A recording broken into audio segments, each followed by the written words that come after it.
नमस्कार, कैसे हैं आप लोग। चलिए आज हम बात करेंगे chapter 6 anatomy of flowering plant. Morphology पूरी तरह से कंप्लीट हो चुकी थी, उसके एग्जाम्पल भी हम लोग खूब रटे थे, ठीक है ना। और एग्जाम्पल का जैसा कि बताया गया आपको कि एग्जाम्पल के लिए एक अलग से वीडियो लेक्चर आएंगे तो वो आते ही रहेंगे, ठीक। चलिए चैप्टर नंबर 6 किताब निकाल लीजिए, पेज नंबर 84, ठीक है। Anatomy of flowering plant.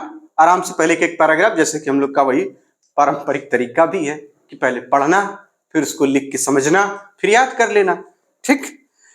You can very easily see the structural similarities and variation in the external morphology of the larger living organism both plant and animal. Similarly morphological structure से similarity और dissimilarity तो बहुत आसानी से देख के बता देंगे कि ये वाले में ये कैरेक्टर है, वो वाले में वो कैरेक्टर है, ठीक। इसी तरीके से बता रहे हैं कि similarly if we were to study the internal structure one also finds several similarities as well as differences. This chapter introduces you to the internal structure and functional organization of higher plants. Study of internal structure of plant is called anatomy. Plant have cells as a basic unit. Cells are organized into tissue and in turn the tissues are organized into organs, different organs, thick in a plant show differences in their internal structure. Within angiosperm, the monocots and dicots are also seen to be anatomically different. Internal structures also show adaptation to diverse environments. ये यहां पे last में जो पढ़ रहे हैं internal structure के बाद आल्सो क्यों लगाया गया है, गौर किया कभी आपने इस पे कि internal structures also show adaptation to the diverse environment. ये एडेप्टेशन क्यों है भाई, कहेंगे जब आप यहां पर पढ़ेंगे मॉर्फोलॉजी में, तो मॉर्फोलॉजी वाला चैप्टर जब खोलेंगे तो उसमें ये आखिरी वाली लाइन, दूसरे पैराग्राफ की आखिरी वाली लाइन लिखी है कि we also need to know about the possible variation in different parts found as adaptations of the plants to their environment. For example adaptation to various habitat for protection, climbing and storage. यानी जो morphological differences हैं, यानी जो morphological changes हैं, वो क्या कह रहे हैं, वो एडाप्टेशंस हैं। वो एक तरीके से यानी उनको एडाप्टेबल बना रहे हैं, अनुकूल बना रहे हैं कि वो एक डाइवर्स इन्वायरमेंट में ठीक ना रह सके, एक डाइवर्स हैबिटेट में रह सके। ठीक इसी तरीके इंटरनल स्ट्रक्चर यानी एनाटॉमिकल डिफरेंसेस जो हैं, यानी एनाटॉमिकली जो एनाटॉमिकल स्ट्रक्चर या इंटरनल स्ट्रक्चर, ये भी पौधों को क्या बनाता है, उस अनुकूल बनाता है, यानी एडाप्टेशन प्रोवाइड करता है या अनुकूलन प्रोवाइड करता है कि ये डाइवर्स इन्वायरमेंट में रह सके। अगली कहानी है द टिश्यूज। और टिश्यूज क्या होता है, ग्रुप ऑफ सेल होता है, तो सभी को मालूम है। Tissues a group of cells having common origin and usually performing a common function. A plant is made up of different kind of tissues. The tissues आगे लिखे हुए, tissues are classified into two main groups, namely meristematic and permanent tissues, यानी meristematic और permanent tissues. किसके basis पर, based on whether the cells being formed are capable of dividing और not. ये दो पैराग्राफ के पहली बात, हम दो पैराग्राफ पढ़े और इसको हम पहले समझ लिए क्या बताना चाह रहे हैं, फिर उसके बाद टिश्यूज का क्लासिफिकेशन समझते हैं, ठीक। देखिए anatomy of flowering plant, anatomy क्या है, तो सबसे पहली बात तो ये तो मोटा मोटा हमें समझ में आ गया कि इंटरनल स्ट्रक्चर की स्टडी करना है। किसकी स्टडी करना है, इंटरनल स्ट्रक्चर की। जबकि मॉर्फोलॉजी क्या है, एक्सटर्नल बाह्य संरचना की अध्ययन करने को कहते हैं, बाह्य संरचना का अध्ययन। इसमें इंटरनल आंतरिक संरचना, पौधों के अंदर की संरचना के बारे में अध्ययन करना, इंटरनल स्ट्रक्चर। और इंटरनल स्ट्रक्चर की बात हम करेंगे कब, जब हम इंटरनल स्ट्रक्चर डायसेक्शन वगैरह पढ़ेंगे तब। अच्छा, सेल क्या होती है, तो कहेंगे बेसिक यूनिट होती है, सभी को पता है। सेल ऑर्गेनाइज्ड होती है, और ये सेलुलर ऑर्गेनाइजेशन के बारे में पहले ही चैप्टर में बता रखा है कि सेलुलर यानी टिश्यूज की प्रॉपर्टी सेल्स में नहीं होती। लेकिन टिश्यूज की प्रॉपर्टी आई कहां से, सेल्स के ऑर्गेनाइज होने से। तो देखिए वही बात फिर से दिमाग में आप रिकॉल करिए कि सेल्स ऑर्गेनाइज्ड होती है टिश्यूज में, और टिश्यूज इंटर ऑर्गेनाइज्ड होता है डिफरेंट ऑर्गन्स में। और ये डिफरेंट ऑर्गन्स के इंटरनल स्ट्रक्चर अलग अलग होते हैं, यानी different organs show different internal structure. ये बातें समझ में आ गई। और कह रहे हैं कि विद इन एंजियोस्पर्म, यहां तक कि एंजियोस्पर्म के अंदर, एंजियोस्पर्म आपको लगेगा कि एक ही ग्रुप का पौधा है तो सभी सेम होने चाहिए, नहीं, क्लासेस दो अलग अलग हैं, मोनोकॉटिलेडन्स और एक डाइकॉटिलेडन्स। जब मोनोकॉट और डाइकॉट के स्ट्रक्चर आप देखेंगे, मोनोकॉट प्लांट के और डाइकॉट प्लांट के इंटरनल स्ट्रक्चर पढ़ेंगे तो ये भी डिफरेंट होते हैं, ये भी डिफरेंट होते हैं। और यही जो डिफरेंट स्ट्रक्चर यानी इंटरनल स्ट्रक्चर, ठीक है ना, इंटरनल स्ट्रक्चर भी क्या करता है, एडेप्टेशन प्रोवाइड करता है प्लांट को, ताकि ये भी डाइवर्स इन्वायरमेंट में रह सके, है ना। विभिन्न डाइवर्स मतलब अलग अलग इन्वायरमेंट में रहने की। जैसे किसी का इंटरनल स्ट्रक्चर इस टाइप का हो कि वो रेगिस्तानी पौधा रेगिस्तान में रह सके, किसी का इंटरनल स्ट्रक्चर इस टाइप का हो कि वो जल में रह सके, है ना, यानी वाटर में रह सके, है वो डेजर्ट में, और किसी का हो कि वाटर में रह सके। बात समझ में आ रही।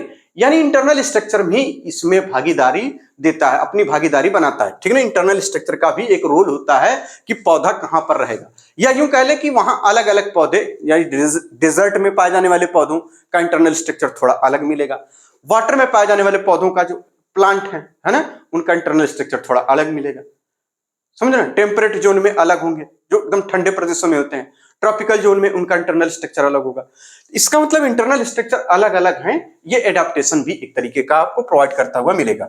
अब आगे कह रहे हैं टिश्यूज क्या होता है। टिश्यूज का मतलब होता है ग्रुप ऑफ सेल्स होते हैं, इनकी कॉमन ओरिजिन होती है, कॉमन ओरिजिन होती है, ठीक। और यूजुअली मतलब हमेशा नहीं, यूजुअली परफॉर्म कॉमन फंक्शन, और ये कॉमन फंक्शन परफॉर्म करते हैं, ठीक ना, परफॉर्म कॉमन फंक्शन। अब जो नेक्स्ट लाइन है क्लासिफिकेशन के लिए, वो कह रहे हैं कि बेस्ड ऑन वेदर जो सेल्स है, जो बनी हुई सेल्स हैं, ठीक ना, cells are formed are capable of dividing are not, ये कैपेबल हैं डिवाइड के कि नहीं, इसके बेसिस पर जो सेल्स नई नई बन रही हैं या बनेंगी प्लांट में, उनके बेसिस पर कि वो फर्दर अब वो डिवाइडिंग है या नहीं है, इनके बेसिस पर हम कहते हैं कि टिश्यूज किसमें क्लासिफाई कर दिए गए, टू मेन ग्रुप में। किसमें, टू मेन ग्रुप में क्लासिफाई किए जाते हैं, ठीक। पूरी बात आपको समझ में आ गई। इसमें याद करने वाला जैसा क्या था, बस एक बात है कि भैया within angiosperm monocot dicot anatomically different होते हैं, सेल ऑर्गेनाइज होते हैं टिश्यू में, और टिश्यू ऑर्गेनाइज डिफरेंट ऑर्गन के इंटरनल स्ट्रक्चर अलग अलग होते हैं। टिश्यू की हम बात करें तो क्लासिफिकेशन कैसे किया जाता है। टिश्यू आप सभी को पता होगा, ग्रुप ऑफ सेल्स होते हैं, कॉमन ओरिजिन सेम होगी, इनकी कॉमन होगी, और यूजुअली परफॉर्म कॉमन फंक्शन होगा, ठीक है ना, परफॉर्म कॉमन फंक्शन। आगे बताना based on weather sales being formed, जो सेल्स बन रही हैं वो कैपेबल ऑफ डिवाइडिंग है या नहीं है, इसके बेसिस पर जो टिश्यूज हैं उसमें दो मेन ग्रुप बनाए गए। पहले तो मेन ग्रुप, ठीक। और ये दो मेन ग्रुप का नाम हम बता रहे हैं कि एक मेरिस्टेमेटिक और एक परमानेंट, मेरिस्टेमेटिक और परमानेंट, ठीक है ना। तो इस बात को यहीं पे लिख लीजिए, मेरिस्टेमेटिक एंड परमानेंट, फिर उसका क्लासिफिकेशन अलग से हम लोग समझते हैं, ठीक ना। Meristematic and permanent.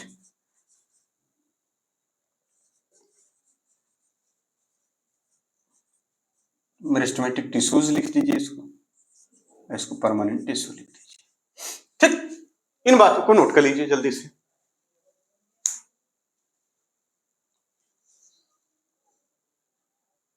चलिए पहले अब हम क्लासिफिकेशन पूरा पढ़ लेते हैं, फिर पैराग्राफ वाइज पढ़ते चलेंगे, समझते चलेंगे, ठीक ना। तो हमें पता चला कि टिश्यूज जो होते हैं वो भैया दो टाइप के होते हैं। पता चला कि वो, ठीक, आपको पता होगा नशा करता है, आ जाओ, ठीक। एक कौन सा, मेरिस्टेमेटिक। पहले हम इसको केवल क्लासिफाई कर लें, फिर एक एक चीज पढ़ेंगे क्या होता है मेरिस्टेमेटिक और क्या होता है ये मेरिस्टेमेटिक टिश्यूज। और एक हमने क्या पढ़ा अभी, परमानेंट। अब मेरिस्टेमेटिक में फर्दर क्लासिफिकेशन होता है, कहेंगे इसमें भी देखिए आपको दो चीजें पढ़ने को मिलेंगी, एक एपिकल मेरिस्टेम, ठीक है ना, या प्राइमरी मेरिस्टेम, सीधे लिखिए पहले प्राइमरी मेरिस्टेम,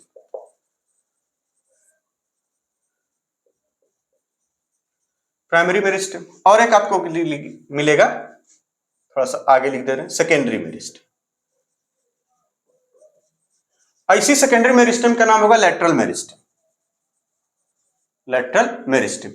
इन्हीं को कहा जाएगा दीज आर सिलिंड्रिकल मेरिस्टेम। कैसे होते हैं, सिलिंड्रिकल मेरिस्टेम, ठीक। और प्राइमरी मेरिस्टेम में आपको दो बातें और सीखने को मिलेंगी। प्राइमरी मेरिस्टेम में एक होगा एपिकल मेरिस्टेम, एपिकल मेरिस्टेम, और यहां पर दूसरा क्या मिलेगा, इंटरकैलरी, ठीक है ना, इंटरकैलरी मेरिस्टेम, ठीक, मेरिस्टेम। ये बातें आपको इसमें पढ़नी है मेरिस्टेमेटिक टिश्यूज में, पहले प्राइमरी, फिर क्या होता है सेकेंडरी, लेटरल, ठीक ना। प्राइमरी में आपको एपिकल और इंटरकैलरी मेरिस्टेम, इनके बारे में पढ़ना रहेगा। ये क्लासिफिकेशन है। अब आती है बात परमानेंट टिश्यू में। परमानेंट टिश्यू में फिर दो टाइप क्लासिफिकेशन में बनाया गया, एक बनाया गया सिंपल टिश्यू और एक बनाया गया कॉम्प्लेक्स टिश्यू। इसमें क्या, एक सिंपल टिश्यू यही लिख दे रहे हैं यहाँ पे, ठीक, एक होता सिंपल। अभी एक एक करके इन सभी चीजों को समझेंगे हम लोग। और दूसरा कॉम्प्लेक्स टिश्यू। सिंपल टिश्यू में भी टाइप कई सारे मिलेंगे आपको। एक होगा पैरेन्काइमा, एक होगा कोलेनकाइमा, एक होगा स्क्लेरेनकाइमा, स्क्लेरेन, ठीक ना, काइमा, ठीक, स्क्लेरेनकाइमा, इस तरीके से चीजें मिलेंगी। और कॉम्प्लेक्स टिश्यू में आपको जो मिलेगा वो होगा, एक होगा जाइलम और एक होगा फ्लोएम। दो चीजें पढ़ने को मिलेंगी, एक जाइलम और दूसरा फ्लोएम। ये कौन से टिश्यू है, कहेंगे कॉम्प्लेक्स टिश्यू, परमानेंट के कॉम्प्लेक्स टिश्यू है। पैरेन्काइमा, कोलेनकाइमा, स्क्लेरेनकाइमा क्या है, कहेंगे परमानेंट के सिंपल टिश्यू है, ठीक। सेकेंडरी मेरिस्टेम क्या है, कहेंगे मेरिस्टेमेटिक टिश्यू है, ठीक है, मेरिस्टेमेटिक टिश्यू का सेकेंडरी टाइप है, ठीक। लेटरल इसी को बोला जाएगा, और लेटरल और सिलिंड्रिकल, ठीक। सिलिंड्रिकल में और इसमें लेटरल में इसमें टाइप नहीं बनाया गया, ठीक ना, इसके एग्जांपल दिए हुए। तो इसको नोट कर लीजिए, फिर आगे चलते हैं हम एक एक करके चीजों को समझेंगे कि मेरिस्टेमेटिक टिश्यू के बारे में क्या बताया जा रहा है, ठीक। इस चीज को नोट कर लीजिए।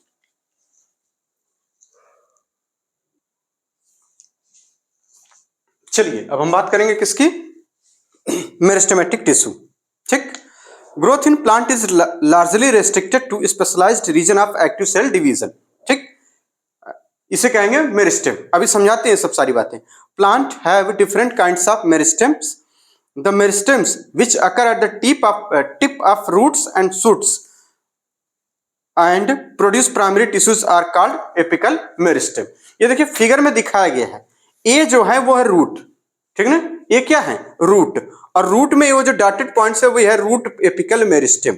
और इसके नीचे सारे स्ट्रक्चर आप देख लेंगे तो रूट कैप है, ये इनिशियल्स ऑफ रूट कैप है, ठीक ना। उसका लिखा है initials of central cylindrical, central cylinder and cortex. उसके बाद यहाँ लिखा प्रोटोडर्म, ये प्रोड्यूस करता है क्या, प्रिकर्सर ऑफ, यानी ये इसको लिख सकते हैं, ये कह सकते हैं जो प्रोटोडर्म है यही इपिडर्म बनाता है, ठीक ना, प्रिकर्सर ऑफ इपिडर्म, और यह सेंट्रल सिलेंडर। तो ये चीजें आपको बहुत ध्यान से समझनी होगी। सेंट्रल सिलेंडर क्या करता है, प्रिकर्सर ऑफ वैस्कुलर टिश्यू होता है, ठीक ना। प्रिकर्सर मतलब समझते हैं कि जिनसे बाद में जाके डेवलप होगा, ठीक ना। सिलेंडर, वो सिलेंड्रिकल टिश्यू जो लिखा है सेंट्रल सिलेंडर, इन्हीं से बाद में जाके वैस्कुलर टिश्यू डेवलप होंगे। सूट में इसी तरह से लीफ प्राइमोडियम बनाया गया, जैसे लीफ और ब्रांचेज बनती हैं।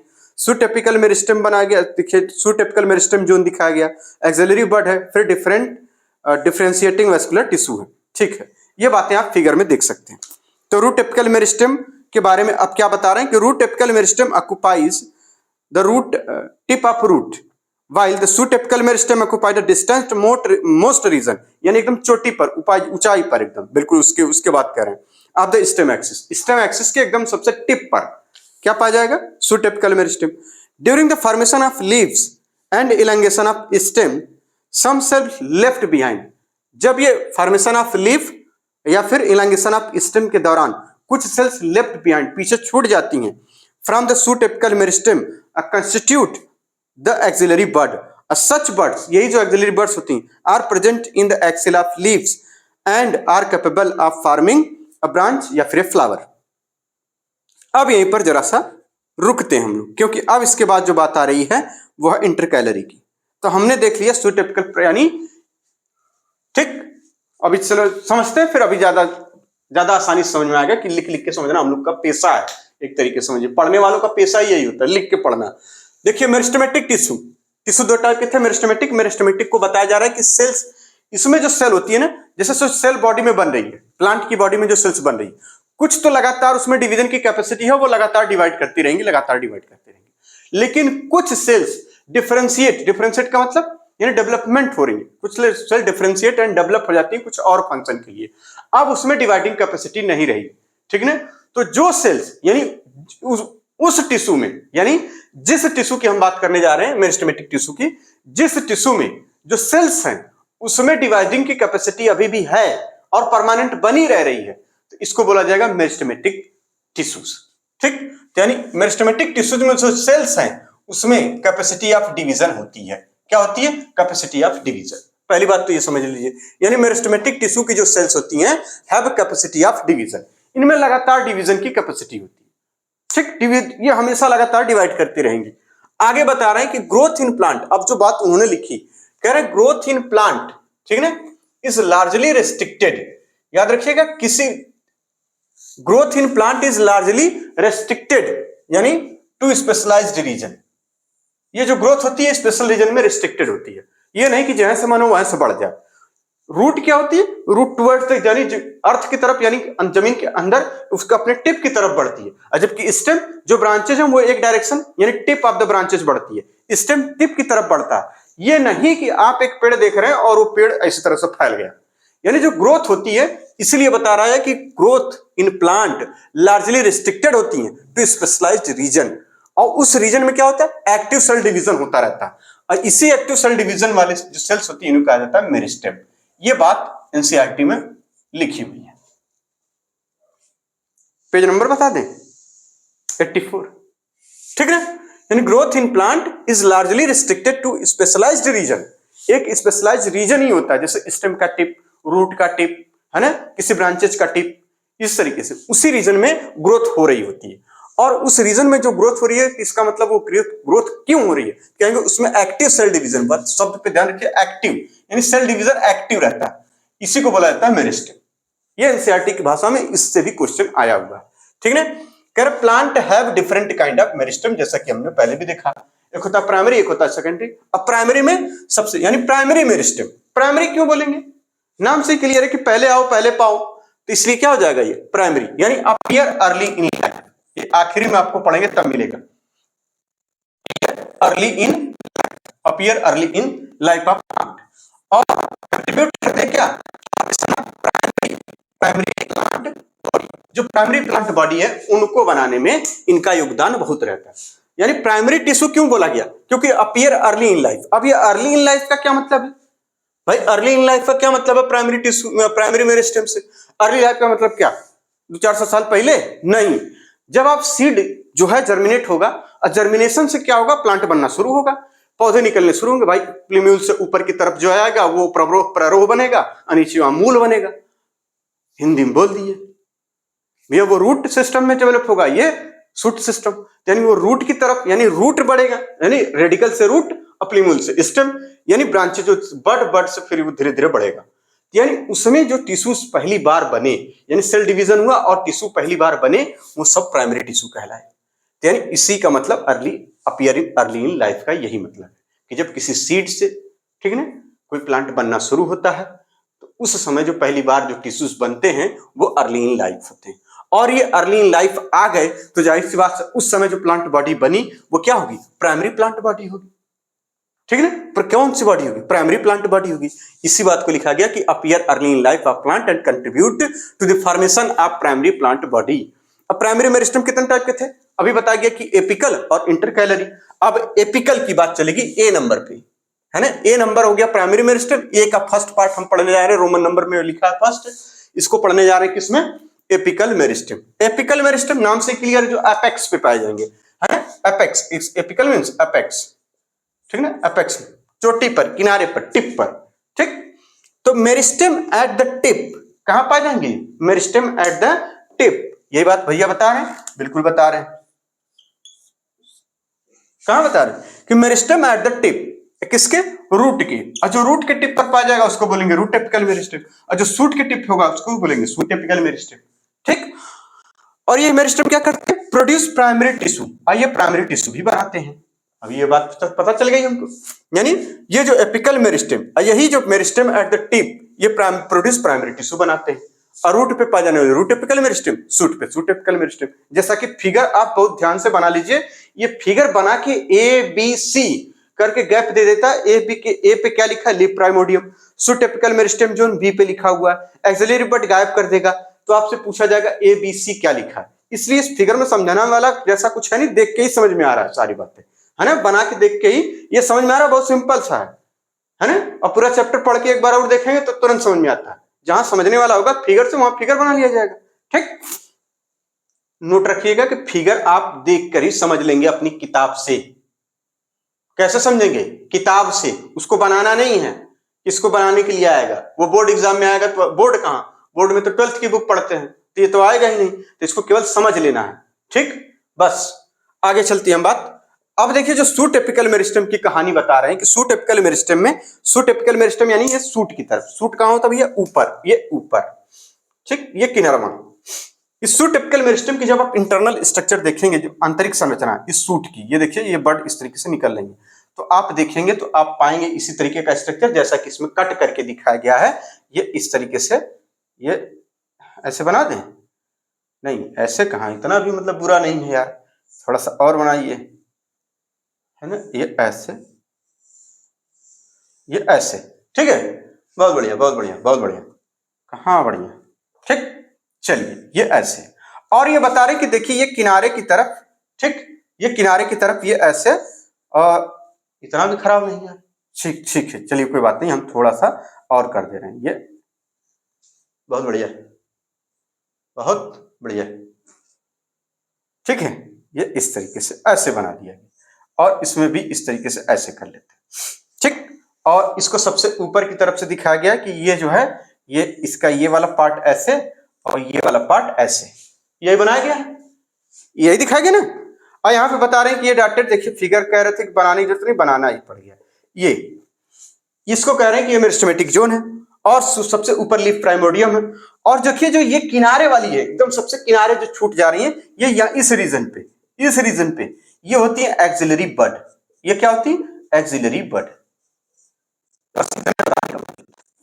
यानी ये जो मेरिस्टेम है वो यहां रहा होगा, ये आगे बढ़ा, ये किनारे छूट गया। बात को समझिए, ये मेरिस्टेम यहां रहा होगा, ग्रोथ हो रही है, बढ़ते जा रहे हैं, यानी नीचे डिफरेंशिएट होते जा रहे हैं, डेवलप होते जा रहे हैं, ग्रोथ हो रही है।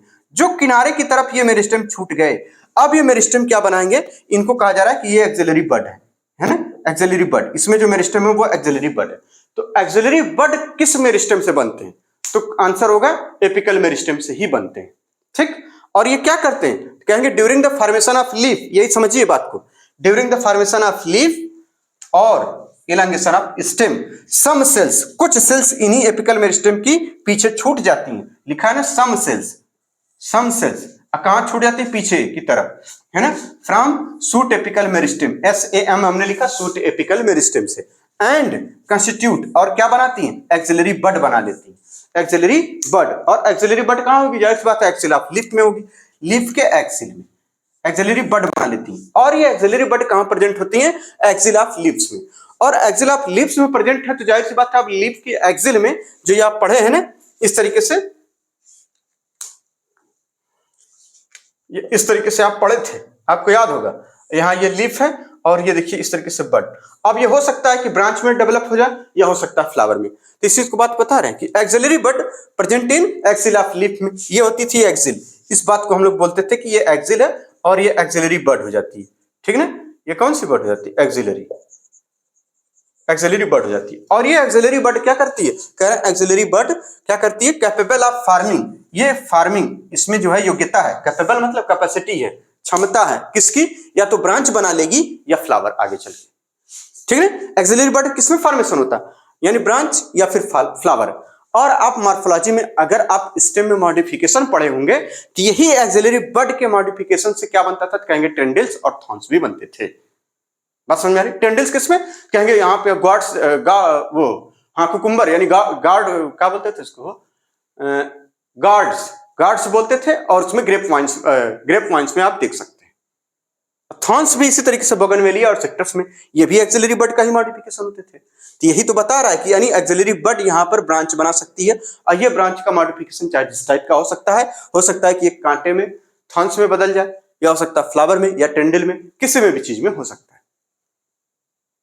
तो कुल मिला के क्या समझ में आया कि मेरिस्टेमेटिक टिश्यू हमको एकदम क्लियर हो गया कि cells have a capacity of division और लार्जली रेस्ट्रिक्टेड ग्रोथ होती है ना, किसी एक स्पेशल रीजन में होती है जहां पे एक्टिव सेल डिवीजन होता है, उसको मेरिस्टेम कहा जाता है। अब प्लांट में डिफरेंट काइंड के मेरिस्टेम होते हैं, जैसे कि प्राइमरी मेरिस्टेम क्यों कि अर्ली लाइफ में अपीयर होते हैं और कंट्रीब्यूट करते हैं प्राइमरी प्लांट बॉडी को बनाने में। ठीक, अब आती बात एपिकल मेरिस्टेम। एपिकल क्यों? क्योंकि ये टिप पे पाए जाने, किसके टिप पे? कहेंगे रूट के और शूट के टिप पे पाए जाते हैं। जो रूट में रूट एपिकल और यहाँ पे शूट एपिकल मेरिस्टेम का लिया जाएगा। ठीक है ना। प्राइमरी में ये जो मेरिस्टेम होते हैं produce primary tissue. Shoot apical meristem के बारे में खास बात बताई जा रही है कि during the formation of leaf and elongation of stem some cell left behind, ठीक है ना, और from this shoot apical meristem, और वो क्या बना लेती है? कहेंगे एक्सिलरी बड्स। और एक्सिलरी बड कहां होती है? कहेंगे एक्सिल ऑफ लीफ में। और एक्सिलरी बड किसके लिए कैपेबल होती है? ब्रांच या फ्लावर बनाने के काम आती हैं। ठीक है, ये बात को नोट कर लीजिए।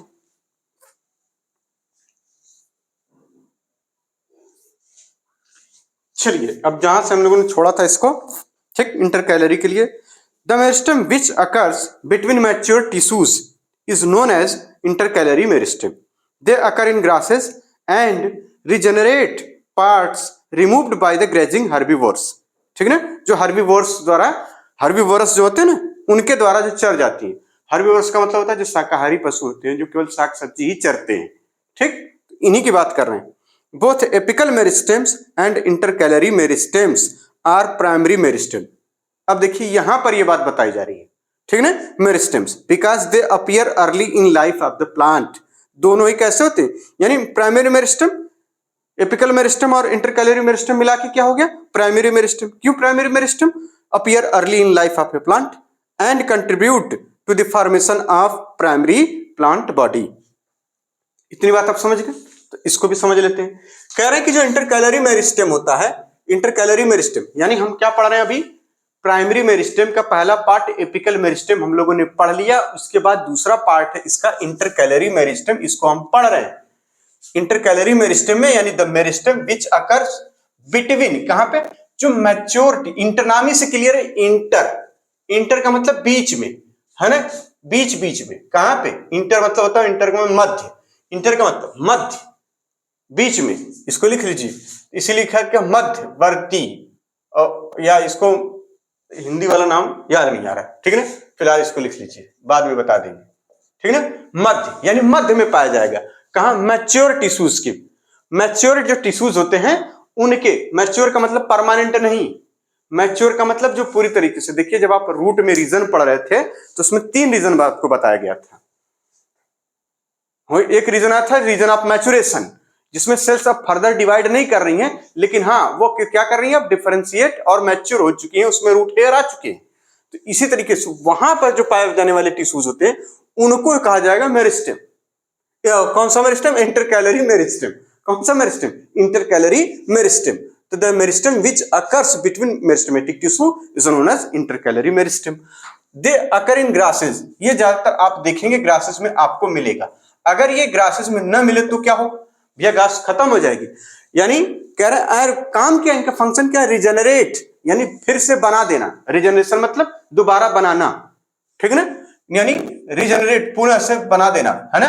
क्या? पार्ट रिमूव बाय, जो किससे रिमूव कर दिए गए? चरने वाले पशुओं से, ठीक है ना। जो चरने वाले पशु जो घास चर जाते हैं, गाय भैंस बकरी, ये सब हर्बीवोर्स, है ना, गाय भैंस बकरी, ये हर्बीवोर्स घास चरती हैं। घास चरती हैं तो घास खत्म हो जानी चाहिए, लेकिन घास में भी भगवान ने इसको दे रखा है इंटरकैलरी मेरिस्टेम। कहते तुम परेशान मत होना, ये जो गाय भैंस बकरी हैं ये तुमको चरेंगी, लेकिन तुम टेंशन मत लेना, हम तुम्हें दे रहे हैं इंटरकैलरी मेरिस्टेम, और फिर से जो तुम्हारा पार्ट जो चर के खत्म हो चुका है वो दोबारा से रिजेनरेट हो जाएगा। इतनी बात समझ में आ गई? तो ये हो गया इंटरकैलरी मेरिस्टेम। कहां पाया जाता है? कहेंगे बिटवीन मैच्योर टिश्यू। काम क्या? कहेंगे रिजेनरेशन का काम क्या है? पुनः बनाना, रिजेनरेशन का। आगे चलते हैं, ग्रासेस में पाई जाती है, विषय हो गया। अब बात आई सेकेंडरी मेरिस्टेम की। प्राइमरी मेरिस्टेम हो गया, अब सेकेंडरी मेरिस्टेम के बारे में कह रहा है, the meristem that occur in the mature region of roots and shoots of many plant, particularly those that produce woody axis and appear later than primary meristem is called secondary या फिर lateral meristem. They are cylindrical meristem. वहां हमने लिखा था classification में, ये cylindrical meristem होते हैं। ये cylindrical वर्ड क्यों यूज किया गया? इनकी शेप के बेसिस पर, ठीक है ना,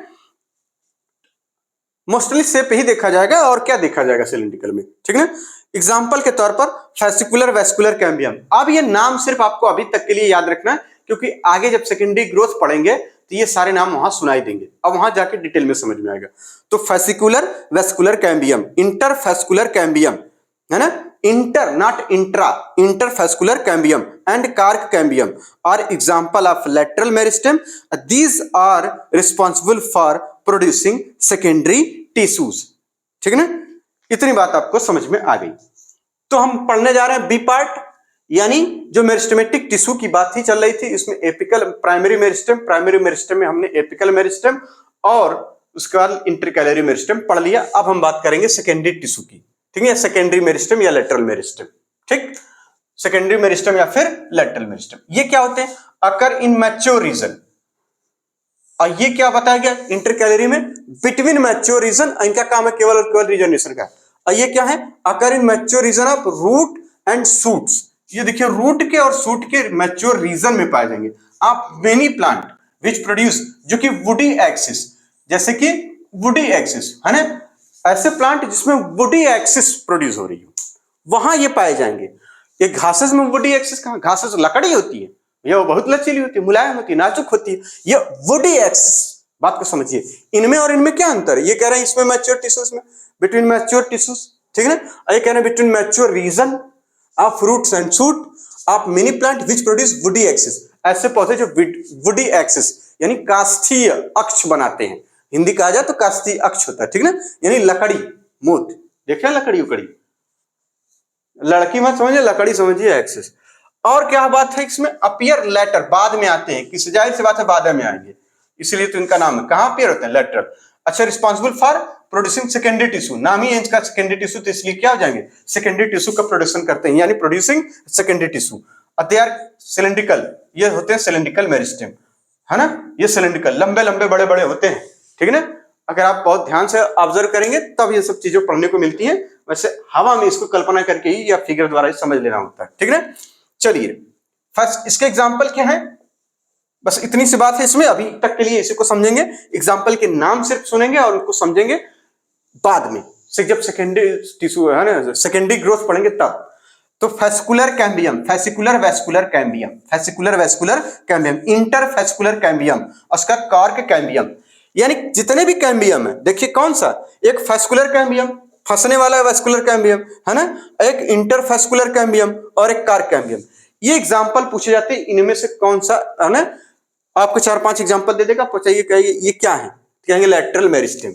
ये क्या है? एग्जांपल ऑफ लेटरल मेरिस्टेम, वहां भी लिखा भी है, इसको लिख दीजिए लेटरल। लेटरल को ही क्या बोला जाएगा? सेकेंडरी। लेटरल को ही क्या बोला जाएगा? सेकेंडरी टिश्यूज या सेकेंडरी मेरिस्टेम के एग्जांपल है। कौन कौन से? फेस्कुलर वेस्कुलर कैम्बियम, कौन सा? Fascicular vascular cambium, interfascicular cambium, cork cambium, fascicular vascular cambium, interfascicular cambium, cork cambium, fascicular vascular cambium, interfascicular cambium, उसका कार्क कैम्बियम। ये क्या है? लेटरल मेरिस्टेम या सेकेंडरी टिश्यू के एग्जांपल है। उसका ग्रासेस में क्या पाया जाता है? कहेंगे इंटरकैलरी मेरिस्टेम। ग्रासेस में क्या पाया जाता है? कहेंगे इंटरकैलरी मेरिस्टेम। काम क्या? कहेंगे रीजनरेशन। रीजनरेशन किसका? घासेस का। वो घास कहां गई? कहेंगे घोड़ा चर गया, मतलब वही ग्रेजिंग हर्बीवोरस, है ना। वो सीनरी याद है, उसमें देखा था घास थी, घोड़ा, घास और घोड़े वाली सीनरी, है ना। तो ये कुछ उसी से है, घास और घोड़ा वाली सीनरी, इंटरकैलरी मेरिस्टेम वाली बात हो गई, बिटवीन मैच्योर रीजन में। आइए कहां पाए जाएंगे secondary tissue? Mature region of root and shoot which produce woody axis. कौन सी एक्सिस? वुडी एक्सिस, लकड़ी वाली एक्सिस बनाते हैं। इतनी बातें आप नोट कर लीजिए पहले, फिर आगे चलते हैं।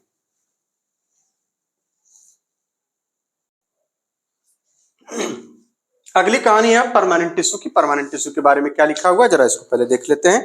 कह रहे हैं following division of cell in both primary and as well as secondary meristem, the newly formed cell become structurally and functionally specialised and loss ability to lose या लॉस, जो भी पढ़िए, the ability to divide. Such cells are termed permanent या mature cells and constitute the permanent tissue during the. अब एक अलग बात एकदम बिल्कुल अलग से लिखी गई है कि during the formation of primary plant body, ठीक है, specific regions of the apical meristem produce dermal tissue, ground tissue and vascular tissues. ठीक, इसका मतलब हम किसकी बात कर रहे हैं? परमानेंट टिश्यू की। परमानेंट टिश्यू में हम क्या पढ़ रहे हैं कि देखिए मेरिस्टेमेटिक टिश्यू में जो प्राइमरी मेरिस्टेम और सेकेंडरी मेरिस्टेम, इसमें लगातार डिवीजन हो रहा, हो रहा है बिल्कुल। इससे सेल बन रही है। अगर उस सेल में, है ना, अगर उस सेल में कैपेबिलिटी यानी डिवीजन की जो कैपेसिटी थी वो खत्म हो जाए तो क्या हो जाएंगी, सेकेंडरी सेल्स हो जाएंगी या मैच्योर सेल्स हो जाएंगी, और उन्हीं का झुंड बन जाएगा तो क्या हो जाएगा, मैच्योर टिश्यू, यानी उसी को बोलेंगे परमानेंट टिश्यू। ठीक है, अब ये बात बड़ी सिंपल सी कह दी गई, लेकिन इस तरह से पूछा थोड़ी जाता है ना। इसको क्या पूछा जाए, कह रहा है फॉलोइंग डिवीजन के तुरंत बाद, फॉलोइंग मतलब तुरंत बाद नहीं, डिवीजन के बाद, यानी डिवीजन ऑफ सेल्स, चाहे वो प्राइमरी मेरिस्टेम में हो रहा हो चाहे सेकेंडरी मेरिस्टेम में, जो सेल डिवाइड कर रही है उसके बाद क्या होगा कि नई नई जो बनी सेल्स हैं, ये कौन सी चीज है, सेल्स। ये सेल क्या होती है भैया, स्ट्रक्चरली, यानी उसमें संरचनात्मक, यानी देखने से नहीं, है ना, और मतलब उनकी जो संरचना है, इनका जो स्ट्रक्चर है वो और उनका जो काम है वो दोनों ही क्या हो जाता है, स्पेशल हो जाता है, स्पेशलाइज्ड हो जाता है, चेंज हो जाता है, become structurally and functionally specialised, यानी एक पर्टिकुलर काम के लिए ही, है ना, वो के पर्टिकुलर काम के लिए उसकी स्ट्रक्चर बदल जाते हैं और उसके फंक्शन बदल जाते हैं। मतलब एक पर्टिकुलर फंक्शन के लिए ही, सॉरी यहाँ पे फंक्शन के लिए, एक पर्टिकुलर फंक्शन के लिए ही उनमें स्ट्रक्चरल और फंक्शनल चेंजेस हो जाते हैं और वो एक पर्टिकुलर काम करने शुरू कर देती हैं।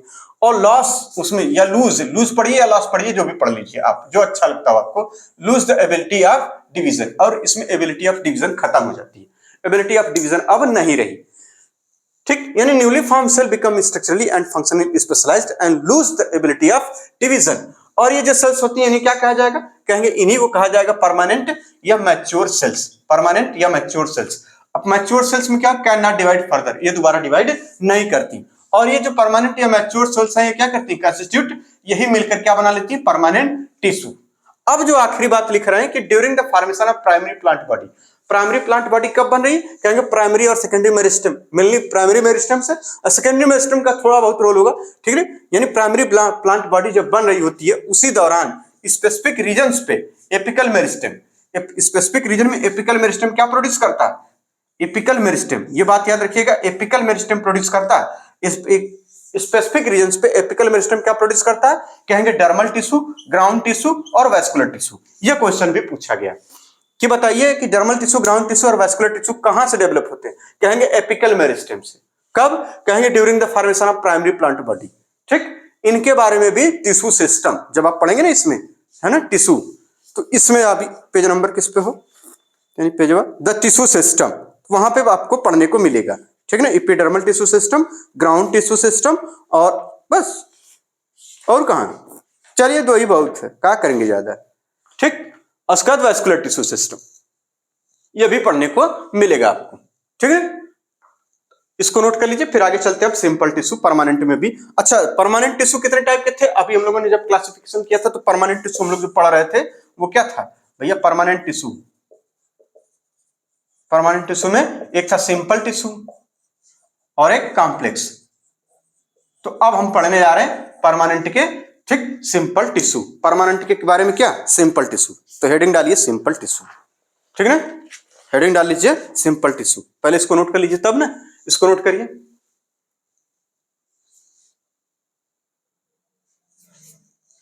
चलिए, परमानेंट टिश्यू में और सारी बातें जो हमने अभी नोट्स में अपने पढ़ी, कुछ यहां दे रखी कि cells of the permanent tissues do not generally divide further, permanent tissues have cells, all cells similar in structure and function, ठीक, are called simple tissues, ठीक है ना। permanent tissues have many different type of cells, तो कहेंगे complex tissue। अब हम बात कर रहे हैं सिंपल टिश्यूज की। सिंपल टिश्यू क्या होते हैं, अभी जो वो बता रहे हैं ना वो वाली लाइन कि all cells are similar in structure and function, वही होती है भैया क्या, सिंपल टिश्यूज। तो simple tissues, a simple tissue is made up of only one type of cells. The various simple tissues in plant are parenchyma, collenchyma and sclerenchyma। अब बात होगी किसकी, parenchyma की। Parenchyma form the major component within the organ। The cells of the parenchyma are generally isodiametric होते हैं। They may be spherical, oval, round, polygonal या फिर elongated type की हो सकती हैं। Their walls are thin and made up of cellulose।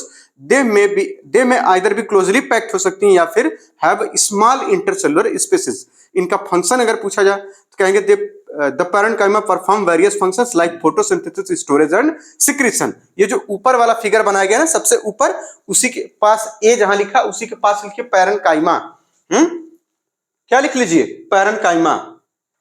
इसका structure कुछ ऐसे, ये ऐसे इस तरीके से है ना, ये इस तरीके के जो सेल हैं इस तरीके से ऐसे, ठीक, आप इस तरीके से जो सेल देख पा रहे हैं ये, ठीक है, ये होती है पैरेन्काइमा। या तो इसमें इंटरसेलुलर स्पेसेस बहुत कम होते हैं, ठीक, यही बनाया गया है। और इसको अगर ऐसे दिखाना होता है तो इसको मिटा दिया जाता है, ये देखिए जैसे फिगर में होता है उसी तरह से बन जाता है, बन गया, बस इस तरह किया जाए, बन गया, हाँ, तो ये पैरेन्काइमा हो गया।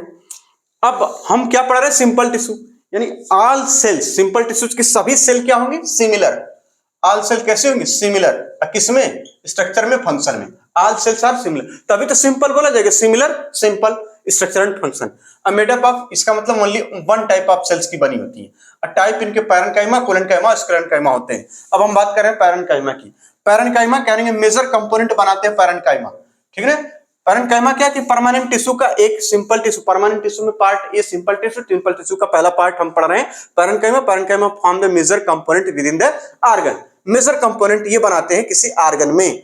अब ऑर्गन कौन सा, कोई भी ऑर्गन उठाकर लिख लीजिए, है ना, प्लांट में भी ऑर्गन होते हैं ना भाई, इस तरीके से आगे हम पढ़ेंगे इसी के बारे में डिटेल में, ठीक है ना। सेल्स, सेल्स इसमें जनरली कैसे होती है, आइसोडायमेट्रिक, इनका जो डायमीटर होता है लगभग बराबर होता है, आइसोडायमेट्रिक। देखिए इसका डायमीटर इसका क्या है, डायमीटर बराबर होता है, इसीलिए कहा जाता है सेल्स जनरली कैसे होती है, आइसोडायमेट्रिक। कैसे होती है भैया, आइसोडायमेट्रिक। शेप कुछ भी हो सकता है, स्फेरिकल, ओवल, राउंड, पॉलीगोनल और इलांगेटेड, कुछ भी हो सकता है शेप, यानी आइसोडायमेट्रिक होंगे सेल, ठीक। लेकिन इनका जो शेप होगा स्फेरिकल, ओवल, फिर उसके बाद राउंड, पॉलीगोनल, इलांगेटेड होगा। सेल इसमें सबसे जरूरी चीज है सेल वॉल देखिए थिन होती है, पतली होती है, मेड अप ऑफ सेलुलोज की बनी होती है। किसकी, पैरेन्काइमा में सेलुलोज की, पैरेन्काइमा में थिन और सेलुलोज की, पैरेन्काइमा में जो पैरेन्काइमा में थिन और सेलुलोज की, थिन और सेलुलोज की, थिन और सेलुलोज की।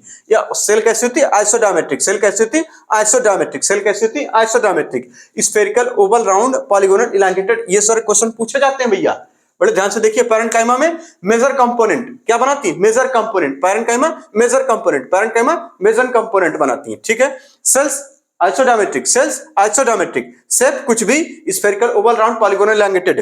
कहेंगे cell wall thin and made up of cellulose, cell wall thin and made up of cellulose, cell wall thin and made up of cellulose, cell wall thin and made up of cellulose. Cells जो होती है ना, या तो closely pack होगी या फिर इनमें थोड़ा बहुत इंटरसेलुलर स्पेसेस होगा, जैसे कि यहाँ दिखाया गया ये इंटरसेलुलर स्पेस, उसी को लिखा भी गया इंटरसेलुलर स्पेसेस। तो पैरेन्काइमा में इंटरसेलुलर स्पेसेस हो सकते हैं या नहीं भी हो सकते हैं, या तो क्लोजली पैक हो सकती हैं या इंटरसेलुलर स्पेसेस दोनों हो सकते हैं। तो बताइए पैरेन्काइमा में जो सेल वॉल है वो थिन है या पतली, पैरेन्काइमा में, parenchyma, parenchyma thin, parenchyma thin, parenchyma thin, parenchyma में थिन, किसकी बनी होगी, सेलुलोज की, किसकी बनी होगी, सेलुलोज की, याद रखिएगा, मेजर कंपोनेंट बनाते हैं, ये इसलिए याद करा रहे हैं। अब आती बात फंक्शन की, इनके फंक्शन की। फंक्शन क्या है इसमें, इनका जो फंक्शन होता है फोटोसिंथेसिस, इसका मतलब इसमें क्लोरोप्लास्ट होगा, बिल्कुल होगा। फोटोसिंथेसिस का मतलब क्लोरोप्लास्ट होगा, यानी ये कहां पाई जा सकती है, यानी जो ना यंग वाले होते हैं, यंग स्टेम और लीफ में ये सब पाई जाएंगी, ठीक है ना। पैरेन्काइमा पाई जाएंगी सरफेस पे, एकदम बिल्कुल देखने को आपको मिलेगा। इसमें फोटोसिंथेसिस स्टोरेज का काम करती हैं और सिक्रेशन का काम करती हैं। सिक्रेशन मतलब केमिकल्स का निकलना, है ना, केमिकल्स, कोई भी केमिकल, मेटाबोलाइट, सेकेंडरी, प्राइमरी, ये जो मेटाबोलाइट्स का निकलना, इसको कहलाता है सिक्रेशन, ठीक है ना। तो फंक्शन इसका photosynthesis, storage, secretion, photosynthesis, storage और सिक्रेशन, फोटोसिंथेसिस, स्टोरेज और सिक्रेशन, ये बाबू फोटोसिंथेसिस, स्टोरेज एंड सिक्रेशन।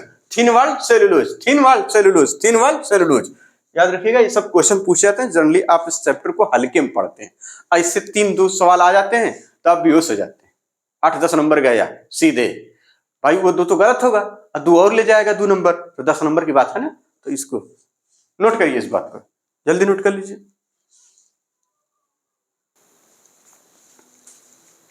चलिए अब बात करेंगे, सेकंड टर्म आ रहा है इसमें, सेकंड पार्ट आ रहा है क्या, collenchyma.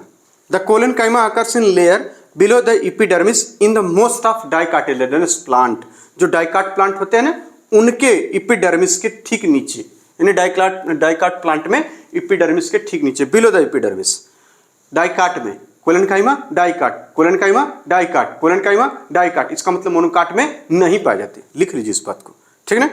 It is found either as a homogeneous layer में या फिर इन पैचेज में। It consist cells which are much thickened at the corner due to deposition of cellulose, hemicellulose and pectins. Collenchyma cells may be oval, spherical या फिर polygonal and often contain chloroplast. chloroplast होगा तो क्या देखेगा, क्या काम करेगा, फोटोसिंथेसिस का. These cells assimilate food, यानी food assimilate करेगा, यानी assimilate food, ठीक है ना, which contain chloroplast होगा वो assimilate करेगा food का. Intercellular space इसमें absent होंगे. They provide mechanical support to the growing parts, जैसे कि यंग स्टेम और पेटियोल ऑफ लीफ. इतनी बात समझ में आ गई. फिगर है बी. अब बी जहां लिखा उसी के ठीक बगल में लिखिए कोलेनकाइमा.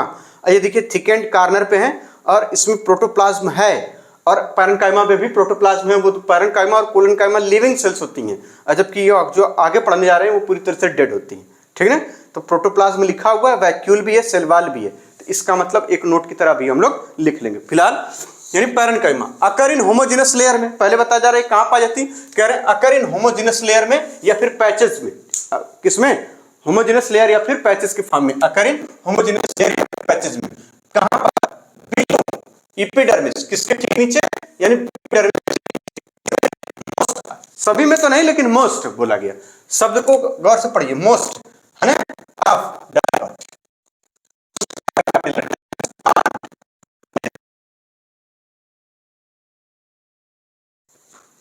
बस समझ में. कोलेनकाइमा कहां पाया जाता है, तो कोलेनकाइमा कहां पाया जाता है, अकर इन होमोजेनस लेयर या फिर पैचेस के फॉर्म में below the epidermis, below the epidermis in most of the dicotyledonous plant. इसकी जो सेल्स होती हैं देखिए कॉर्नर पे थिक होती हैं, काफी मोटी थिक होती है, लिखा हुआ ना. अब फिगर में भी देखिए काफी मोटा बनाया गया है. फिगर आप बना लीजिएगा यहाँ पे, ठीक. तो इसके फिगर बनाने के लिए खा चुकी जरूरत पड़ती है आपका काम, ठीक. बीच वाला हो गया. इसके अंदर एक लाइन बना लीजिए, इसके बाहर लाइन बना लीजिए, बस हो जाएगा. ये देखिए इसके अंदर एक लाइन और ये इसके बाहर, ठीक. और इधर छोड़ दीजिए और ये इधर ऐसे, ठीक.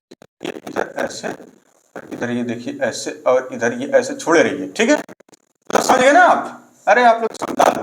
ये क्या बता रहे हैं, ये देखिए इस तरह से कॉर्नर पे मोटी है, ठीक है. बात को समझ जाइए तो बहुत अच्छा, नहीं समझेंगे तो बहुत खराब लगेगा हमको. समझ रहे हैं. चलिए ये कॉर्नर पे क्या है, मोटी है, इस तरह से बना लीजिएगा. अंदर ये बना हुआ देखिए, ठीक.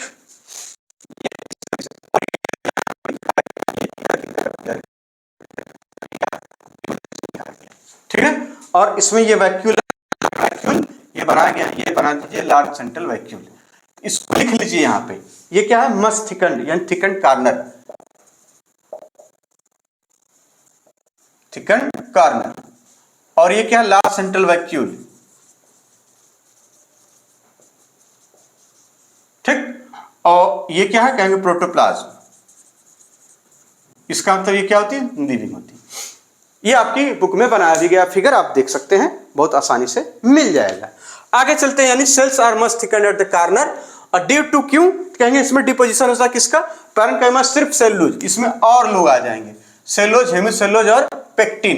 कौन सी बात होगी, सेलुलोज, हेमिसेलुलोज और पेक्टिन का डिपोजिशन होता है कॉर्नर पे, ठीक है ना. सेलुलोज, हेमिसेलुलोज और पेक्टिन, सेलुलोज, हेमिसेलुलोज और पेक्टिन. इससे इसका ओवल, स्फेरिकल, पॉलीगोनल होता है, ठीक है ना, किसी भी टाइप में हो सकता है. सेल्स कंटेन क्लोरोप्लास्ट, तो क्लोरोप्लास्ट होगा तो क्या होगी, एसिमिलेट फूड, या उसी को बोलिए फोटोसिंथेसिस. यानी इस बात को यही लिख लीजिए, एसिमिलेट यानी फूड का निर्माण, भोजन का निर्माण करना. एसिमिलेट का मतलब होता है सिंथेसिस, वैसे है ना,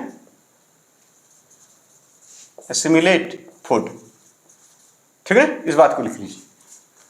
फोटोसिंथेसिस का काम करती हैं. इंटरसेलुलर स्पेस इसमें पूरी तरह नहीं होगा, यानी इंटरसेलुलर स्पेस एब्सेंट होगा. फंक्शन क्या, प्रोवाइड मैकेनिकल सपोर्ट, यांत्रिक सहायता प्रदान करती है. किसको, ग्रोइंग पार्ट्स को, ठीक है ना. मैकेनिकल सपोर्ट सच एज जो स्टेम और जो लीफ, यानी यंग स्टेम को और पेटियोल ऑफ लीफ को, ये मैकेनिकल सपोर्ट प्रोवाइड करती है. मैकेनिकल सपोर्ट का मतलब यानी वो लचीलापन, क्योंकि भाई नई नई स्टेम है और नई नई लीफ निकल रही है तो क्या होगा, खट से कोई तोड़े नहीं, उसको सीधा साधे रहना है ना, यानी जिस शेप में है उस शेप में बना के रखना इनका काम है. तो ये कोलेनकाइमा पैचेज में पाया जाएगी, कहाँ, बिलो द एपिडर्मिस या होमोजेनस लेयर में या फिर पैचेज में, यानी एक बाद एक कई लेयर में या फिर पैचेज के फॉर्म में. Below the epidermis in most of the dicotyledonous plant में. आगे बता रहे हैं cells are much thickened at the corner, उसके बाद बताने ड्यू टू डिपोजिशन ऑफ, क्यों ऐसा होता है, कारण ठीक होते हैं, क्योंकि cellulose hemicellulose pectin, cellulose hemicellulose pectin, cellulose hemicellulose pectin, cellulose hemicellulose pectin. पढ़ा करिए, नाटक नहीं, बात को समझिए। सेलेक्ट विलेक्ट हो जाएंगे तो ठीक लगेगा, नहीं होंगे सब बेकार, नाश हो जाएगा। Cellulose hemicellulose pectin, cells contain chloroplast, cell contain chloroplast, assimilate करेगा food, intercellular space absent, intercellular space absent, intercellular space वहां एब्सेंट रहेगा। Function provide mechanical support to the growing parts such as young stem petiole of leaf, इसको तुरंत note करिए। चलिए अब आगे बात करेंगे स्क्लेरेन्काइमा की। क्या होता है स्क्लेरेन्काइमा, इसके बारे में देखिए फिगर बना हुआ है, एक है इसमें स्क्लेरेन्काइमा में, एक है फाइबर और एक है स्क्लेराइड। ठीक, sclerenchyma consist of long narrow cells with thick and lignified cell wall. याद रखिएगा इसमें लिग्निफाइड, इसके पहले जो कोलेनकाइमा में उसमें सेलुलोज हेमिसेलुलोज और पेक्टिन, और पैरेन्काइमा में और सिर्फ सेलुलोज। अच्छा, पैरेन्काइमा और कोलेनकाइमा लिविंग सेल्स होती हैं और ये पूरी तरह से डेड होती हैं, विदाउट प्रोटोप्लास्ट होती हैं। ठीक है ना, जहां पर लिग्निन आ जाए शब्द, जिस सेल में अगर पता चले कि लिग्निन से बनी है, इस समझिए कि विदाउट प्रोटोप्लास्ट हो तो क्या ये वो डेड है। ठीक है ना, तो sclerenchyma consist of long narrow cells with thick and lignified cell wall having few या न्यूमरस पिट्स।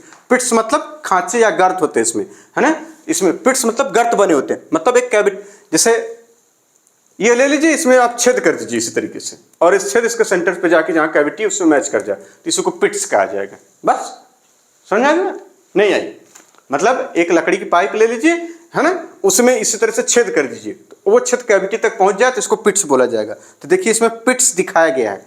ठीक है ना, पिट्स दिखाया गया है, दिखाया गया, बिल्कुल, आ जाइए। On the basis of variation in form, structure, origin and development, sclerenchyma may be either fiber या फिर scleroids हो सकते हैं। The fiber are thick-walled, elongated and pointed cells होती है, generally occurring in groups in various parts of the plant। ठीक, the scleroid are spherical, oval या फिर cylindrical, highly thickened dead cells होती हैं, तो जाहिर सी बात है सभी होंगी। ठीक है ना, with very narrow cavities या lumen, इसमें lumen या cavity बहुत कम होगी। ठीक,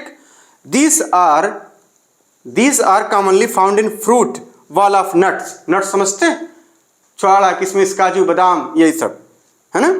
pulp of fruit like guava, pear, sapota. Sapota means होता है भैया, सपोटा लिखा है ना, सपोटा मीन्स होता है चीकू, बात को समझ, पियर नाशपाती, गुआवा अमरूद। Seed coat of legume, legume समझते हैं, वही लेग्यूमिनोसी में जितने भी आते हैं ना, मूंगफली वगैरह सब। एंड लीफ ऑफ टी, चाय की पत्ती, स्क्लेरेन्काइमा होता है इसमें। ठीक है ना, यानी स्क्लेराइड्स होता है। Sclerenchyma provide mechanical support to the organs या फिर ऑर्गन्स। ठीक, यानी स्क्लेरेन्काइमा हम पढ़ रहे हैं, ये डेड है, ये क्या है, डेड है, नोट करके एक जगह लिख लीजिएगा अभी। ठीक है ना, चलिए, सेल इनकी लॉन्ग और नैरो होगी, जाहिर सी बात है, लॉन्ग मतलब बड़ी बड़ी और पतली पतली, बड़ी बड़ी और नैरो, और थिक होगी, मोटी होगी, एंड लिग्निफाइड सेल वॉल। क्या चीज थिक और लिग्निफाइड सेल वॉल होगी, सेल वॉल की थिक और लिग्निफाइड होगी, मोटी सेल वॉल देखिए इसमें मोटी होगी, और क्या, लिग्निफाइड होगी, लिग्निफाइड, लिग्निफाइड, लिग्निफाइड मतलब लिग्निन की बनी होती है, केमिकल है, बात अभी थोड़ी देर के लिए यही समझिए, है ना, बाद में इसको डिटेल में समझेंगे। है फ्यू या फिर न्यूमरस पिट, पिट मतलब होता है गर्त, लिख लीजिए गर्त। ठीक, बनाया गया, इस फिगर को बना लीजिएगा। कह रहे डेड होती है, कैसे होती है, डेड। और डेड क्यों, क्योंकि विदाउट प्रोटोप्लास्ट नहीं होगा तो क्या होगा, वो डेड ही होगी। ये बात सबको समझ में आती है इतनी। लॉन्ग नैरो होगी, ठीक। अच्छा ये देखिए जो बनाया गया ना, ये दरअसल आप ये जो देख रहे हैं, ये फाइबर आपको लग रहा होगा कि ऐसे ही होती है, ये ऐसे होती है, ऐसे लंबी लंबी, ऐसे, समझ रहे हैं ये, इसका कट ऐसे सामने से दिखाया गया, ऐसे होती है, वो दिखाया गया, और ये गोल होती है ऐसे, इसका कट ऐसे रखा गया। दोनों में थोड़ा कंफ्यूज मत हो कि ऐसी सेल कहाँ होगी, दरअसल उसका ये टीएस नहीं दिखाया गया भाई साहब, ऐसे ऐसे इसका कट वो दिखाया गया फाइबर, और जो गोल वाला ऐसे होता इसका दिखाया गया ये। बात को समझिएगा ये सब, है ना। आप सेक्शन देखना नहीं जानते होंगे कि कौन सा होता है, अगर नहीं जानेंगे तो गड़बड़ हो जाएगा सब। अब प्रोवाइड करते हैं mechanical support to the organ, जाहिर सी बात है मैकेनिकल सपोर्ट इनका काम ही है, क्योंकि ये मर गई है तो क्या करेंगे, अब काम है भाई फोटोसिंथेसिस वगैरह करना है, ये करेंगे नहीं, लिविंग होती तो करती भी, मर गई है तो सपोर्ट है करो।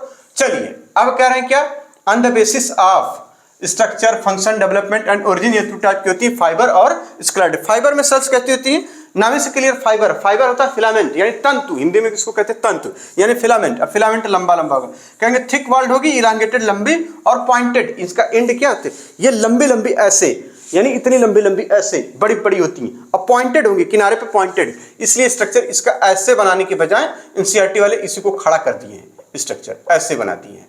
बात समझ रहे हैं, ये वाला स्ट्रक्चर।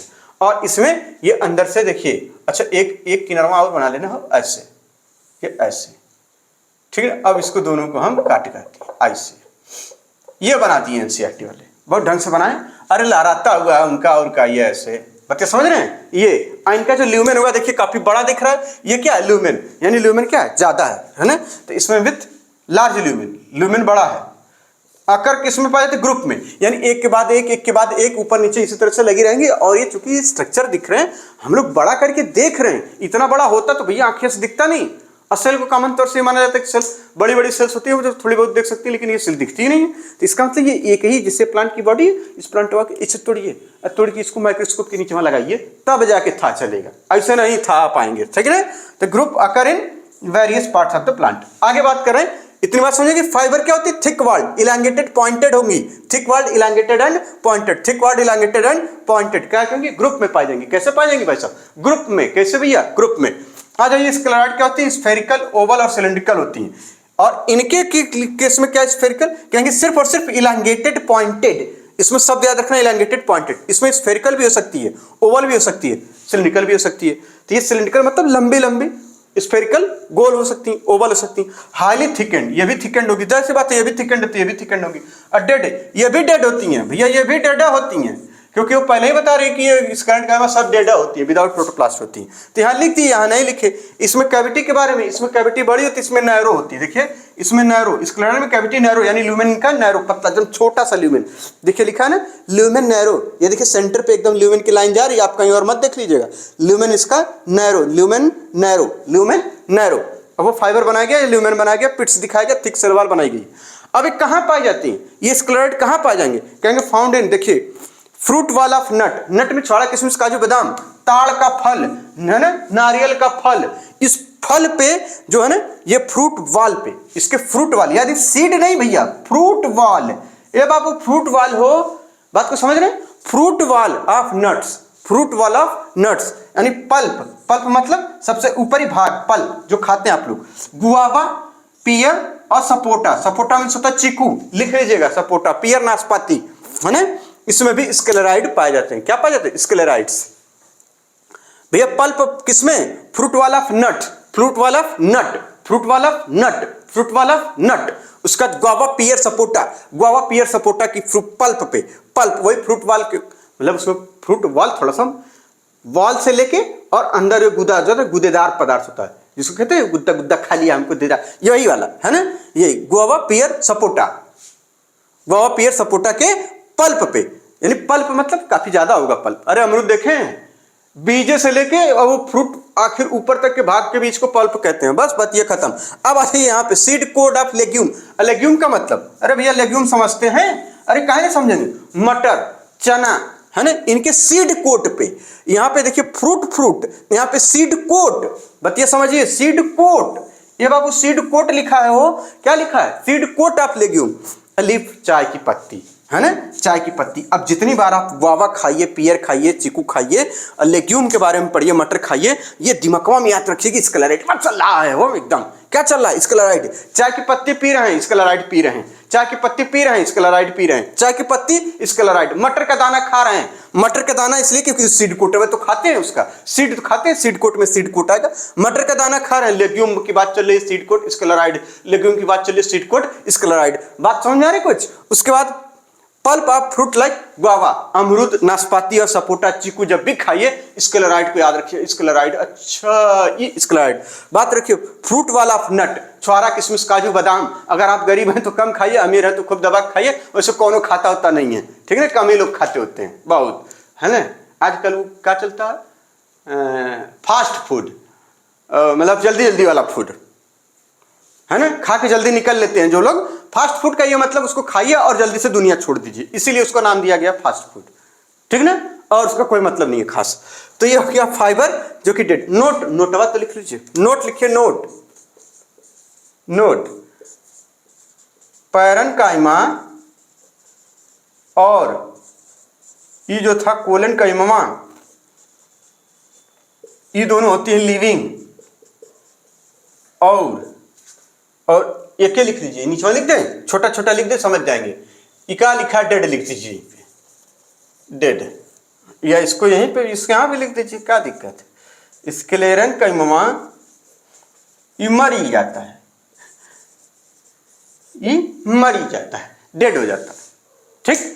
इसकी जो सेल वॉल होती है सेलुलोज की, इसकी सेल वॉल सेलुलोज के साथ हेमी सेलुलोज और पेक्टिन लगी होती है, इसमें लिग्निन विदाउट प्रोटोप्लास्ट होती है, ठीक। तो अब मिलते हैं नेक्स्ट लेक्चर में। क्या पढ़ेंगे नेक्स्ट लेक्चर में? कुछ बाकी है अभी? कॉम्प्लेक्स टिश्यू, ये बाबू कॉम्प्लेक्स टिश्यू पढ़ेंगे हो नेक्स्ट लेक्चर में। हम लोग क्या पढ़ेंगे? कॉम्प्लेक्स टिश्यूज, जाइलम और फ्लोएम के बारे में। तब तक के लिए खूब धन्यवाद। अब खूब मेहनत से एकदम दबा के पढ़िए, है ना। बाकी मिलते हैं नेक्स्ट लेक्चर में।